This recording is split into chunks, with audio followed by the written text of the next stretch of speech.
letra donde dice MTP, Capeco y Construcción Civil firman convenio en beneficio de los trabajadores, ¿no? Miren el convenio cómo se exhibe. No solamente están los representantes del sindicato, sino también del gremio de empleadores y el ministro de Trabajo, ¿no? Porque es un tema importante, digamos, ¿no? Se ha solucionado, digamos, un conflicto, se ha prevenido un conflicto, y por tanto siempre vamos a encontrar noticias como esta, ¿no? Fíjense, se firma el convenio, aparecen los representantes del sindicato, los representantes de la empresa, ¿no? Siempre hay notas de prensa de este tipo, ¿no? Estas son las salas de negociación del ministerio, están los representantes de los empleadores, los representantes de los trabajadores, ¿no? Entonces, como les menciono, termina siendo siempre, digamos, algo importante para el ministerio el poder firmar eventualmente un convenio colectivo, ¿no? Representante de los trabajadores, del empleador, representante del Ministerio de Trabajo, interviniendo, digamos, siempre, digamos, en la firma del convenio colectivo, ¿no? ¿Ves? Sindicato de Sensico y Sensico logran firmar un acuerdo, muestran el convenio colectivo, ¿no es cierto? La foto respectiva, nuevamente, es importante, digamos, ¿ya? Y al ministerio es importante que se haya solucionado el conflicto porque impide eventualmente, digamos, que esto pueda evolucionar de otra manera, ¿no? Por ejemplo, gracias al diálogo, el Fondo de Empleados del Banco de la Nación se inscribieron el convenio colectivo, ¿no? En la mano, la representante del Ministerio de la Conciliadora y eventualmente los sindicatos, ¿no? Entonces, va a ser, como les digo, fundamental en la negociación colectiva en algún momento de la intervención, ¿no? Ahora, el Ministerio de Trabajo, a pedido de parte o de oficio, puede promover otros espacios en los que se pueda también solucionar o prevenir un conflicto colectivo, ¿no? Este, por ejemplo, es muy común, se creó con la resolución ministerial 076 del año 2012, se llaman reuniones extraprocesos y estas las convoca usualmente el ministerio, ya sea a pedido de parte o de oficio para prevenir o solucionar un conflicto. Puede, por ejemplo, presentarse en qué circunstancias. Imaginemos que el sindicato da por terminada la conciliación, ¿ya? Y de repente el sindicato presenta ante el ministerio una solicitud de huelga. Si se presenta una solicitud de huelga, tengan por seguro que el Ministerio de Trabajo va a convocar a las partes a reuniones extraprocesos, incluso todos los días, a diario. ¿Para qué? Para evitar la huelga, ¿no? Para evitar la huelga. Entonces, claro, ¿por qué se creó el mecanismo extraproceso? Porque el ministerio sabía que en ciertas circunstancias las partes ya no iban a querer que haya una conciliación, no iban a querer hablar. El ministerio dijo, yo propongo de oficio, digamos, un mecanismo de solución que es este aquí. Por ejemplo, ¿en qué otras circunstancias se presentan extraprocesos? Cuando eventualmente se despide, por ejemplo, un dirigente sindical y el sindicato le pide al ministerio mediar para que lo reponga. O sea, ellos saben que la reposición se tiene que dar a nivel judicial, qué sé yo, y que probablemente esto dé una demanda. Pero como despedir a un dirigente sindical puede significar una huelga, probablemente vaya a ser un extraproceso, ¿no? Por ejemplo, extraproceso para solucionar el tema vinculado a un cambio de horario de trabajo, un cambio colectivo de jornada, ¿no? Para cualquier conflicto colectivo, incluyendo los vinculados a la negociación colectiva, se pueden utilizar las reuniones extraproceso. Así se llama, ¿ya? En muchos de los casos, el convenio colectivo se termina firmando también en reuniones extraproceso. Son una suerte, como les digo, de conciliación de oficio. ¿De acuerdo? También pueden haber mesas de diálogo, ¿ya? Convocadas por el Ministerio de Trabajo, espacios de diálogo social, ¿no? Ayer hubo uno, por ejemplo, aquí en la universidad, vino el ministro, estuvo aquí en la mañana, se presidió eventualmente una reunión de la Comisión de Trabajo y Distribución del Congreso, un poco desordenada, pero aquí estuvieron creo que estuvieron en William Morris ayer en la mañana, pidieron a la universidad el apoyo para el local, pero también el ministerio puede convocar a reuniones básicamente para dialogar con las partes respecto a posibles conflictos, ¿no?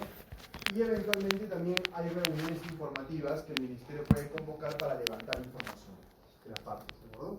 En general, digamos, son mecanismos de solución autocompositivos adicionales a la conciliación, adicionales a la mediación, que pueden servir eventualmente para solucionar el conflicto. ¿Sí? aquí el objetivo primario es evitar o solucionar el conflicto. Evitar que la sangre llegue al río. Porque como les digo, a medida que el tiempo va pasando, el conflicto también va incrementando. El conflicto se hace cada vez más complejo y eso, digamos, puede significar un problema social para el ministerio. ¿De acuerdo? Entonces, nuevamente, si no se ha podido llegar a un acuerdo en la etapa de trato directo, las partes pueden utilizar eventualmente la conciliación como un método alternativo de carácter voluntario. No es obligatorio. ¿De acuerdo? El ministerio también puede proponer mecanismos de oficio como los extraprocesos, reuniones informativas, mesas de diálogo y todo lo que el ministerio tenga en mente para que las partes lleguen a un acuerdo y el conflicto colectivo se solucione.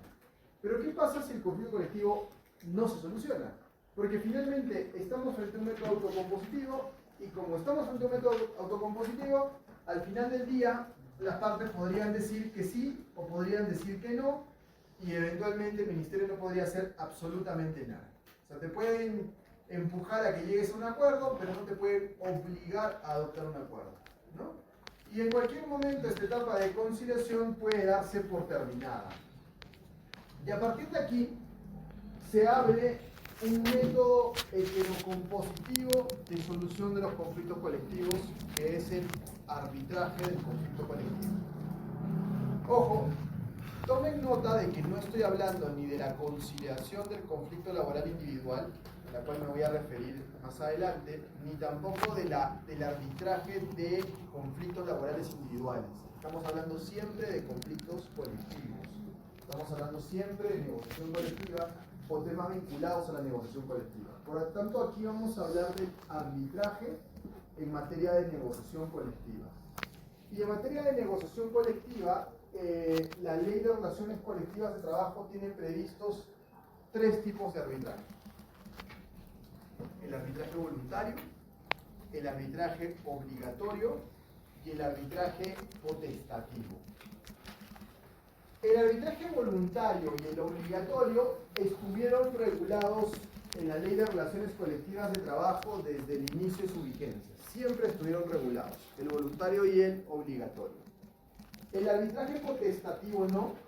El arbitraje potestativo hoy está regulado, sí, pero el arbitraje potestativo apareció inicialmente con la sentencia del caso Sutranport, la sentencia 3561 del año 2009, ¿no? Y luego ya fue regulado por la Ley de Relaciones Colectivas de Trabajo, ¿no? Con cargo a irlos desarrollando poco a poco, entremos básicamente en una definición inicial de qué se entiende por cada uno de estos tipos de arbitraje, ¿no? En principio, el arbitraje voluntario, como su nombre lo dice, nace del acuerdo entre las partes. Por tanto, para su validez se requiere la existencia de un pacto o convenio arbitral. ¿Sí? Es decir, una de las partes tiene que proponerle a la otra que si no hemos llegado a un acuerdo en la etapa de trato directo o en la etapa de conciliación, podemos someter la controversia a arbitraje. La otra parte está de acuerdo y la controversia se somete, digamos, a decisión de un árbitro. El árbitro, a través del laudo arbitral, decidirá el conflicto y por tanto el laudo arbitral hará las veces del convenio colectivo. O sea, el laudo arbitral reemplazará el convenio colectivo. ¿Sí?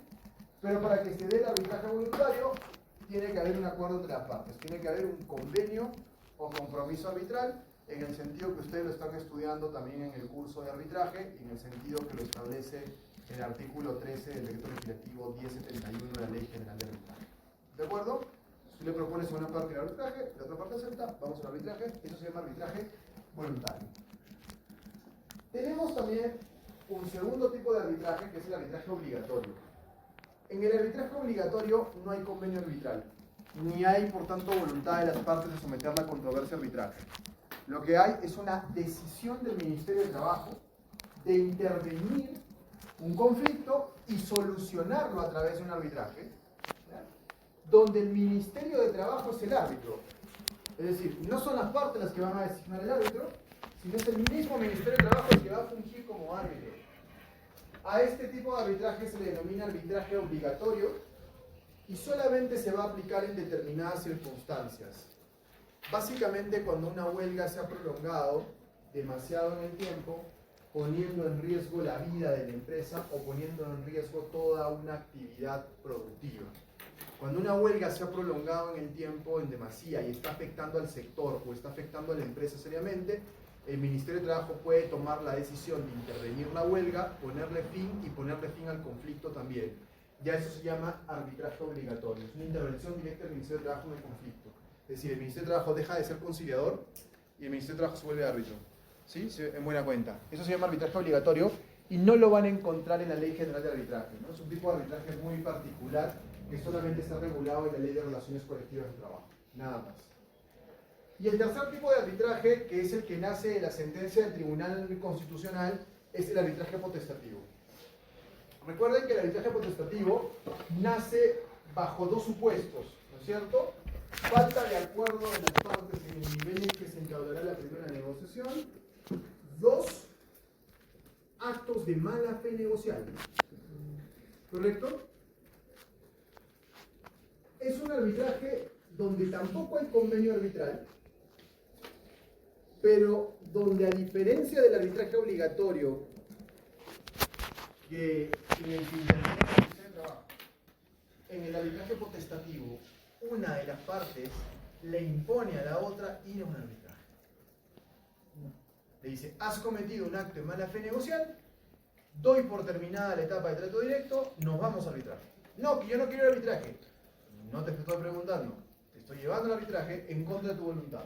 Eso es lo que el Ministerio, es lo que el Tribunal Constitucional denomina arbitraje potestativo. ¿De acuerdo?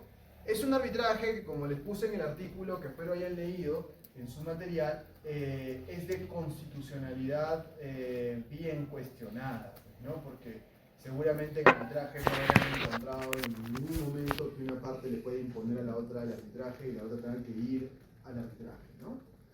Ahora, la figura del arbitraje potestativo la voy a desarrollar con más detalle, pero inicialmente nació básicamente en la sentencia del tribunal, luego se implementó ya a nivel legislativo, ya luego se implementó en la norma, pero actualmente tiene una modificación un poco extraña, por entrada en vigencia del Decreto Supremo 14/2022, que dice que actualmente el único que puede llevar un arbitraje potestativo es el sindicato. Es decir, el empleador hoy no puede invocar el arbitraje potestativo a su favor, solo lo puede hacer el sindicato. ¿Ya? El 014/2022 ha establecido esta nueva restricción, de que el arbitraje potestativo sería una figura que solo puede ser invocada por el sindicato, ¿no? Oye, pero si los actos de mala fe negocial pueden ser cometidos por ambas partes, ¿no? Sí, pero actualmente el 014/2022 dice que solo el sindicato tiene la llave del arbitraje potestativo. Luego voy a explicar por qué. O sea, o al menos qué razón es la que han dado para decir que solo el sindicato podría invocar el arbitraje potestativo. ¿Estamos hasta ahí? Perfecto. Entonces tenemos tres tipos de arbitraje: voluntario, potestativo y obligatorio. Solamente aplicable para los conflictos colectivos de trabajo. ¿De acuerdo? ¿Cómo funciona el arbitraje en materia de relaciones colectivas? Primero, como les menciono, tiene que haber un acuerdo entre las partes para someter la controversia a arbitraje. ¿De acuerdo? Ojo, en este acuerdo tienen que definirse qué materias serán arbitradas, porque se puede arbitrar todo el convenio colectivo, o sea, todo el pliego de reclamos, como puede ser que las partes decidan que solamente se arbitren algunos aspectos, porque de pronto ya llegaron a un acuerdo parcial en varios puntos y solamente queda discutir, se me ocurre, el aumento general. Entonces, en el convenio arbitral que las partes suscriben, se deciden eventualmente qué aspectos tienen que ser arbitrados. ¿De acuerdo? Se decide también el tipo de arbitraje. ¿Ya? ¿Han hecho arbitraje? Sí. ¿Están estudiando? Perfecto. Cuando hablamos de tipos de arbitraje, hay que tomar en consideración varios aspectos. ¿Ya?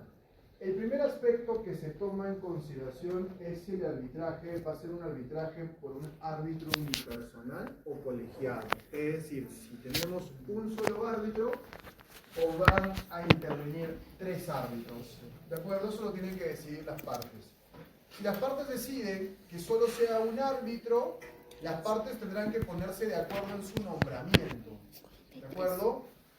A falta de acuerdo, el Ministerio de Trabajo es quien designa ese árbitro único que las partes han acordado. ¿Ya? Si las partes deciden, por el contrario, un arbitraje colegiado, que es lo más común en estos casos, cada una de las partes va a nombrar a su árbitro. ¿Ya? Es decir, el sindicato nombra a su árbitro, el empleador nombra al suyo, y entre ambos árbitros designan al presidente o presidente del tribunal arbitral. A falta de acuerdo entre los dos árbitros para el nombramiento del presidente, el Ministerio de Trabajo decide. ¿De acuerdo? Ahora, si ustedes han revisado la Ley General de Arbitraje, se van a dar cuenta que para ser árbitro en este país no se requiere otra cosa que ser mayor de edad, nada más, ¿no es cierto? Para ser árbitro solo se requiere ser mayor de edad, no se requiere otro requisito, pero para ser presidente de un tribunal arbitral, o ser el árbitro único, se requiere ser abogado. Claro, no es que las partes vayan a nombrar eventualmente pues, a alguien que carezca de experiencia alguna. Probablemente el arbitraje siempre te lleva a nombrar a alguien que sea experimentado y conocedor, digamos, de la materia, para que el arbitraje salga bien, ¿no? Pero cuando la norma establece que solo deben ser mayores de edad, claro, eso te da la posibilidad, por ejemplo, que puedas nombrar como árbitro a un contador o a un economista, que en este tipo de casos pueden ser ideales, ¿no? Porque este es un arbitraje que básicamente es de corte económico. Pero en buena cuenta el presidente tiene que ser abogado, ¿de acuerdo? Ahora, cuando el Ministerio de Trabajo tiene que designar al árbitro, porque las partes no se han puesto de acuerdo en la designación del árbitro único, o los árbitros no se han puesto de acuerdo en la designación del presidente, el Ministerio de Trabajo no hace pues un sorteo nacional de gente mayor de edad para nombrar árbitros, ¿no es cierto? Sería imposible. Lo que utiliza el Ministerio es una nómina de árbitros. ¿Ya? Y es que desde ya varios años existe una nómina de árbitros que pueden intervenir en negociaciones colectivas. Es este registro nacional de árbitros de negociaciones colectivas. Entonces el Ministerio siempre, cuando eventualmente va a designar un árbitro por sorteo, pues tiene que mirar esta lista, ¿no? Y aquí aparece el nombre del árbitro y si puede arbitrar en negociaciones colectivas del sector público y privado. ¿De acuerdo? Esto, digamos, es una nómina que el Ministerio aprueba de personas que pueden ser eventualmente árbitros, como yo.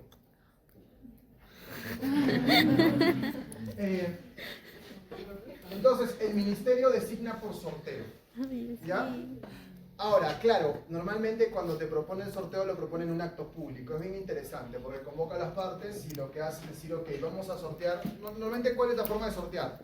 Primero sortea por centenas, o sea, dice ya, saca un número del 1 al 7 y sacas, por ejemplo, 4 o sacas, por ejemplo, el número 1, vamos a escoger un árbitro del 1 al 100.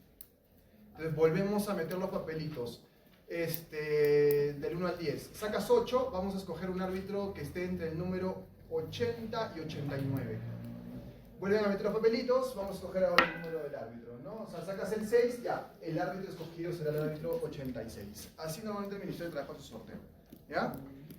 Cuando se tiene eventualmente que designar un árbitro, ¿no? Pero cuando en realidad no necesitas, o sea, llegar al ministerio, tú puedes nombrar a quien quieras de árbitro. Lo único que debes respetar es lo que la Ley General de Arbitraje dice, que el presidente del tribunal o el árbitro único tiene que ser abogado. Lo demás puede ser lo de menos, ¿no? Pero si tú necesitas ver la nómina de árbitros, tendrías que poner árbitros, negociaciones colectivas del Ministerio de Trabajo y te va a votar el registro de árbitros que existen a nivel nacional, digamos, ¿no? Son un montón, ¿no? Fíjense que acá debe haber por lo menos yo creo que unos 700, ¿no? Aunque bueno, no son tantos para el Perú, pero para todo el Perú, pero 632, ¿no? 632 árbitros que están acreditados para intervenir en negociaciones colectivas del sector público o del sector privado, dependiendo. Nosotros, por ejemplo, solamente son privados, por ejemplo, ¿no? Unos son privados, otros son públicos y privados, ¿no? En que puedes eventualmente participar. ¿Estamos? Entonces, lo primero que se define es, primero, si el arbitraje va a ser un arbitraje colegiado o va a ser un arbitraje unipersonal. ¿De acuerdo?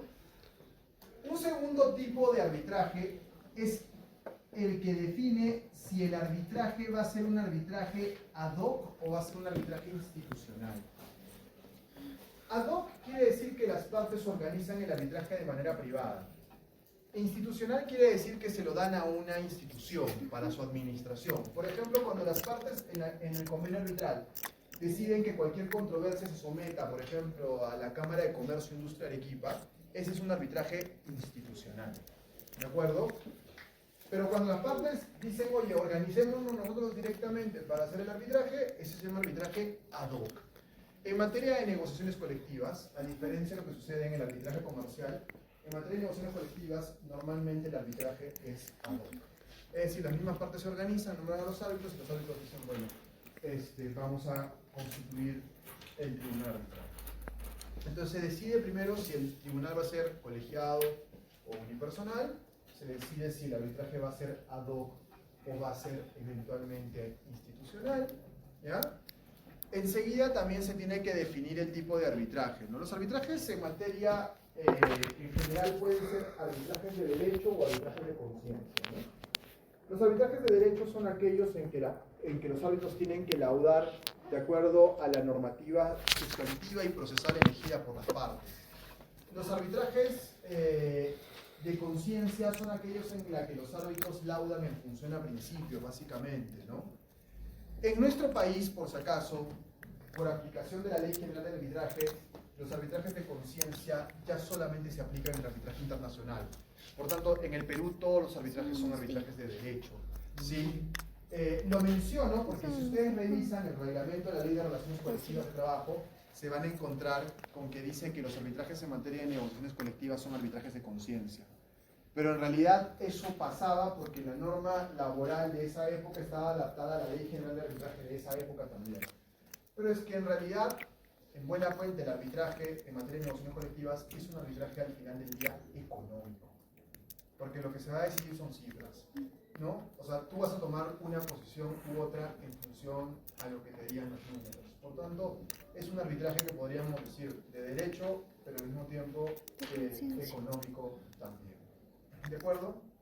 Entonces, las partes tienen que decidir tipo de arbitraje, ¿no? Alcances eventualmente del arbitraje, ¿no?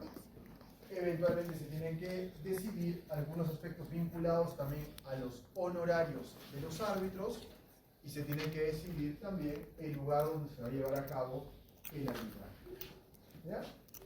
A ver, las partes tienen 5 días para nombrar a sus árbitros. ¿Sí? Las partes tienen 5 días para nombrar a sus árbitros. Si en 5 días hábiles no has designado a tu árbitro, entonces el Ministerio de Trabajo lo puede hacer por ti. ¿Ya? Ahora, yo tenía un caso donde la empresa no designó a su árbitro, pero luego ya cuando estábamos en el Ministerio sí lo designó, ¿no? Y estuvimos discutiendo ese tema a nivel del Ministerio, si el Ministerio debía designarlo o si debía validarse la designación tardía. Al final el Ministerio dijo, bueno, si yo lo he designado, quédense nomás con su árbitro, ¿no? ¿Y por qué es importante el tema del nombramiento del árbitro? Porque, en buena cuenta, lo que pasa en materia de negociación colectiva es que el empleador casi siempre que nombre un árbitro va a nombrar un árbitro que sea pro empresa. O sea, no va a nombrar de árbitro un abogado sindicalista. ¿No? Imposible. O sea, ¿a quién va a escoger el empleador? A un abogado o a un árbitro que sepa que normalmente lauda a favor del empleador. Pero por el otro lado el sindicato va a hacer lo propio. El sindicato normalmente nombra como árbitro también a alguien que sea pro sindicato. Y claro, al final de cuentas la decisión recae en el presidente. O sea, digamos, lo más importante es quién es el presidente, ¿no?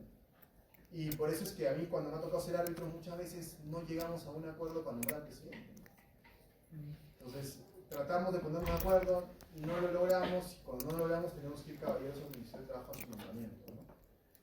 Si no, la idea es nombrar al presidente, digamos, sin ningún inconveniente, ¿no? Ahora, tú no nombras a un árbitro en la práctica sin preguntarle, ¿no? Probablemente lo que hagas primero es acercarte a esa persona y decirle, oye, estoy en una negociación colectiva con el sindicato, tengo este tema, ¿podría ser mi árbitro? Y esta persona pues te dirá sí, ¿no? O no, no es que designes a alguien y que no se entere, ¿no? O sea, porque podrías correr el riesgo que esa persona simplemente no acepte, ¿no? O sea, entiendo que primero conversas con él, el sindicato hace lo propio, ¿no? Le dice, oye, vamos a nombrarte como árbitro, y entonces viene la designación del árbitro, ¿no? Una vez que se ha designado al árbitro, los árbitros ya se juntan entre ellos para el nombramiento del presidente, ¿ya? Y para poder convocar a las partes a la instalación del tribunal arbitral y dar, digamos, inicio formal al arbitraje. ¿Ya? Ahora, uno de los temas más importantes, sin duda alguna, tiene que ver con cuánto se le va a pagar a los árbitros, ¿no? Porque como en algún momento les dije, el arbitraje tiene muchísimas ventajas, pero una gran desventaja del arbitraje es que es bien caro. Normalmente es caro. Entonces, ¿cómo se determina normalmente el honorario de los árbitros? Los árbitros les te lo dicen. Ellos se juntan y dicen, bueno, ¿cuánto me vas a cobrar, no? A ver, aquí la práctica puede diferir de caso a caso, ¿ya?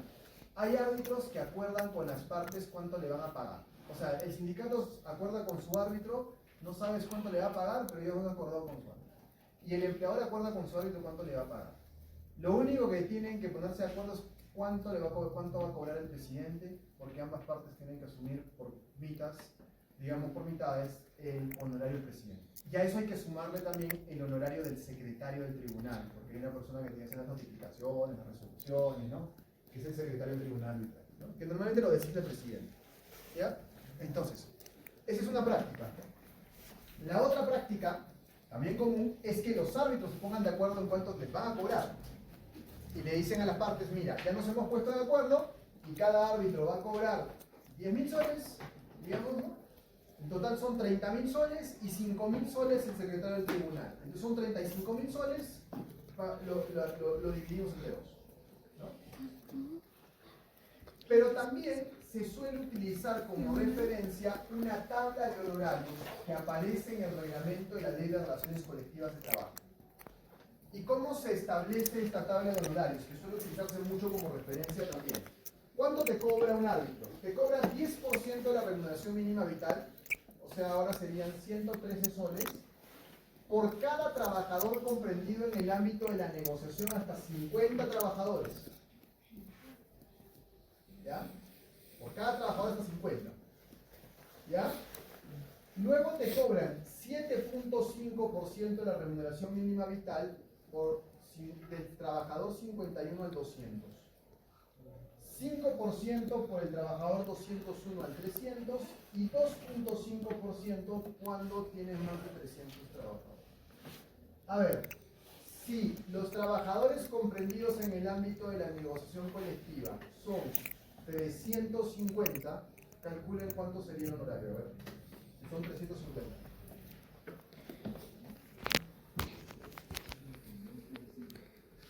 Calculen. A ver. 2.5%. Recuerden que es 10% de la RMB por los primeros 50.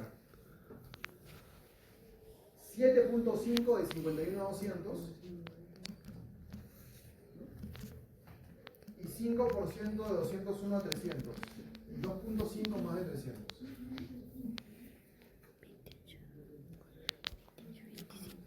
La remuneración mínima vital es 1130.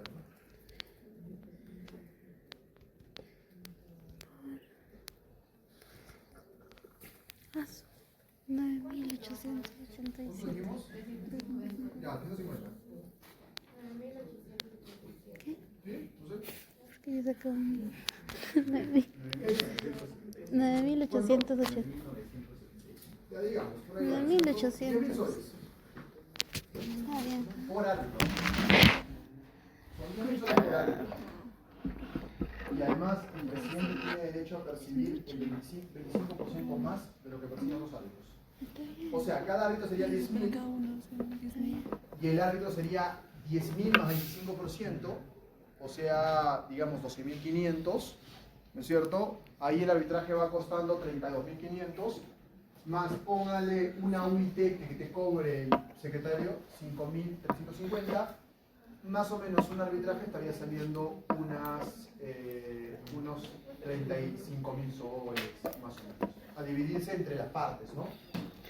Y además, también se establece que máximo los árbitros te pueden cobrar 30 remuneraciones mínimas vitales. ¿Cuánto es 30 remuneraciones mínimas vitales? 30 por 15 minutos. Ya tú quieres 2, tú quieres 8, ¿Cuánto? ya 6. 33.900 por No árbitro, decir ¿no? eso. O sea, te puede salir un montón de plata, ¿no? El presidente no puede ser tampoco. ¿Del 25%? No, más, claro, sí. Ah, claro, máximo 30%, máximo 30, ¿no? Pero son 33.000 por árbitro, ¿no? No sé si 100.000 soles, ¿sí? Ahora, ojo, ¿y se puede cobrar más que esto? Sí se puede. Porque esta tabla es solo referencial. ¿Se puede cobrar más que esto? Sí. O sea, la gente le podría decir, mira, por ese arbitraje yo te cobro 25.000 soles de frente. Y la otra parte cobra, el otro árbitro 25.000. Y el otro árbitro cobra el presidente 30.000. O sea, pues 100 la parte. Porque en principio es un trabajo complejo, ¿no? O sea, hay que revisar un montón de data, ¿no? Hay que revisar el dictamen económico laboral. En segundo lugar, asumes una responsabilidad. Entonces, así cuesta. Un arbitraje comercial también cuesta, ¿sí? Plata. Hay tablas, ¿no? Pero sí, siempre cuesta nada. Sí, sí. O sea, no hay arbitraje gratis, ¿no? Por tanto, esto es importante, no todos los sindicatos van a querer un arbitraje. ¿Por qué? Porque o no tienen la plata, o para tener la plata van a tener que buscar de pronto, digamos, una cuota extraordinaria. ¿Y qué pasa si te lanzas con una cuota extraordinaria de 300 soles por trabajador y pierdes el arbitraje? Entonces, pero eso es un riesgo que asumen, ¿no? Claro. Pero es un riesgo que también te puede salir bien. Porque aquí la decisión sí la va a tomar un tercero. Ya la decisión no está en las partes. ¿De acuerdo? Bien. ¿Hasta aquí alguna duda o pregunta? ¿Todo bien? Nos vemos el lunes. Cuídense.